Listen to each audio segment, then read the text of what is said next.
اسلامیات کی 5ویں کتاب جس کا نام ہے سلام، ناظمہ رحمان اس کی مصنفہ ہے۔ سبق نمبر 4 ہے غزوہ بدر۔ سب سے پہلے غزوہ کسے کہتے ہیں؟ غزوہ کسی بھی جنگ یا لڑائی کو ہم لوگ کہہ سکتے ہیں کہ جب کوئی جنگ ہو رہی ہو یا لڑائی ہو رہی ہو تو اس کو ہم غزوہ کہہ سکتے ہیں، لیکن آج کل جو جنگیں یا لڑائیاں ہوتی ہیں ان کو ہم غزوہ نہیں کہتے۔ کیونکہ غزوہ اس جنگ یا لڑائی کو کہتے ہیں جس میں ہمارے پیارے نبی صلی اللہ علیہ وسلم نے بذات خود شرکت فرمائی ہو۔ تو ایسے تمام جنگیں جس میں آپ صلی اللہ علیہ وسلم نے شرکت فرمائی ان کو غزوات کہا جاتا ہے۔ غزوہ بدر مسلمانوں اور کافروں کے درمیان ہونے والی پہلی اسلامی تاریخ کی لڑائی ہے، پہلی جنگ ہے جو بدر کے مقام پر ہوئی تھی، جو مدینہ سے تقریباً 80 میل دور ہے۔ یہاں غزوہ بدر کی اہم باتیں ہیں، یعنی کہ تاریخ ہے کس تاریخ کو ہوئی تھی، یہ 13 مارچ 624 عیسوی، یہ عیسوی تاریخ جو حضرت عیسیٰ علیہ السلام کے پیدا ہونے کے بعد سے سٹارٹ ہوتی ہے، اور اس کے بعد اسلامی تاریخ کے مطابق 17 رمضان المبارک 2 ہجری کو۔ اب آگے مقام ہے بدر کے مقام پر یہ جنگ ہوئی تھی، غزوہ ہوا تھا۔ فاصلہ مدینہ سے یہ تقریباً 80 میل دور ہے، اور اس کا نتیجہ کیا ہوا تھا؟ اس میں مسلمانوں کو فتح حاصل ہوئی تھی۔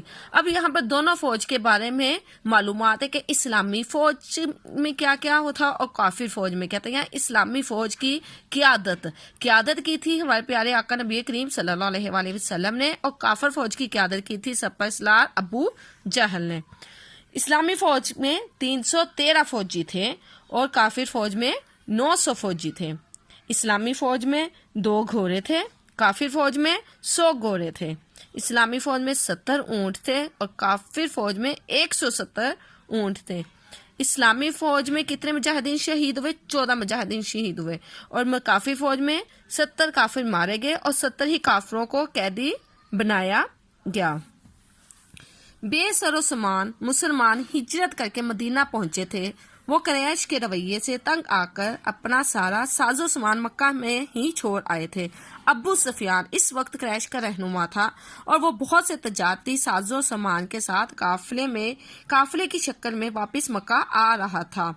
مکہ سے ہجرت کرنے والے مسلمانوں نے اپنے نقصان کا ازالہ کرنے یا کفار مکہ کے مظالم کا بدلہ لینے کے لیے اس تجارتی قافلے کو روکنے کا منصوبہ بنایا، جس کے بعد انصار مدینہ نے بھی اعلان کیا کہ وہ جس پیغمبر صلی اللہ علیہ وسلم نے ان کو سچائی کا راستہ دکھایا ہے، انصار مدینہ ان کے ساتھ اس مہم میں شامل ہوں گے۔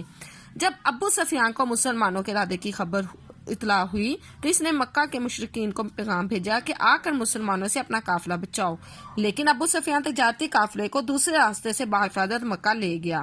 ابو سفیان کے پیغام پر قریش کی سرداروں نے ایک مسلح لشکر تیار کیا جو مدینہ کی جانب چل دیا تھا۔ ابو سفیان کو اس کی خبر تھی، لہذا جب قافلہ مسلمانوں سے کسی مقابلے کے بغیر مکہ کی جانب بحفاظت نکل گیا تو اس نے دوسرا پیغام بھیجا کہ اب لشکر کشی کی ضرورت نہیں رہی، لیکن کفار کا سردار ابو جہل مسلمانوں پر لشکر کشی کے ارادے سے باز نہ آیا۔ جب بدر کے مقام پر مسلمانوں کا سامنا کفار کے لشکر سے ہوا تو اکثر مجاہدین ماہ رمضان کے سبب روزے سے تھے۔ ابتدائی اسلام کے اس مارکے میں مجاہدین نے کفار کا ڈٹ کر مقابلہ کیا اور انہیں بھاگنے پر مجبور کر دیا۔ اس جنگ کا ذکر تاریخ میں فتح کے ساتھ ہوتا ہے۔ یہ فتح نبی کریم حضرت محمد صلی اللہ علیہ وسلم کی بہتر جنگ حکمت عملی اور مجاہدین کی شجاعت و بہادری کے ساتھ ساتھ اللہ کی جانب سے آسمانی مدد کا کھلا ثبوت ہے۔ اس جنگ کا ذکر قرآن پاک میں بھی ہے۔ یہ تاریخ اسلام کی پہلی انتہائی اہم جنگ تھی۔ نبی کریم صلی اللہ علیہ وسلم کے جانثار اور ذوق شہادت سے سرشار، ذوق شہادت جنہیں کے شہید ہونے کا بہت زیادہ شوق ہو، سے سرشار مجاہدوں نے کم تعداد کے باوجود دشمن کے ماہر اور اسلحہ سے لیس جنگجوؤں کی صفوں کو تہس نہس کر دیا۔ اس فتح نے پوری دنیا کو بتا دیا کہ عرب میں ایک زبردست طاقت ابھری ہے، اور اب حضرت محمد صلی اللہ علیہ وسلم کی ایک اور خوبی ایک فوجی کمانڈر کی حیثیت سے بھی دنیا کے سامنے آئی۔ حضور صلی اللہ علیہ وسلم نے بذات خود دشمنوں کا سامنا کیا اور دشمن کی بڑی تعداد کو دیکھ کر دعا کی کہ اے اللہ مدد فرما، اور پھر جوگ در جوگ فرشتے مدد کو پہنچے۔ لڑائی میں ابو جہل سمیت قریش کے کئی اہم سردار مارے گئے، جس سے ان کے حوصلے پست ہوئے اور وہ فرار ہونے لگے۔ کیش کے جو لوگ قیدی بنا لیے گئے تھے، نبی کریم صلی اللہ علیہ وسلم نے ان کے ساتھ اچھا سلوک کیا۔ غزوہ بدر اور قرآن مجید۔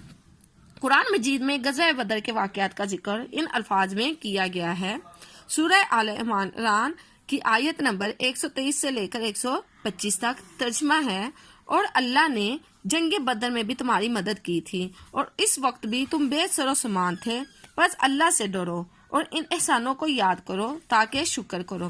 جب تم مومنوں سے یہ کہہ کر ان کے دل بھرا رہے تھے، کیا یہ کافی نہیں کہ پروردگار 3000 فرشتے نازل کر کے تمہیں مدد دے؟ ہاں، اگر تم دل کو مضبوط رکھو اور اللہ سے ڈرتے رہو اور کافی تم پر جوش کے ساتھ دفتر حملہ کر دیں، تو پروردگار 5000 فرشتے جن پر نشان ہوں گے تمہاری مدد کو بھیجے گا۔ یعنی کہ یہ ایک ایسی اسلامی طریقی، ایک ایسی لڑائی تھی جس میں اللہ تعالیٰ نے مسلمانوں کی مدد کے لیے فرشتوں کو نازل فرمایا۔ تقریباً 3000 فرشتے غائبانہ طور پر بھی اس جنگ میں جو نظر نہیں آتے تھے، لیکن انہوں نے اس جنگ میں مسلمانوں کی مدد کی تھی۔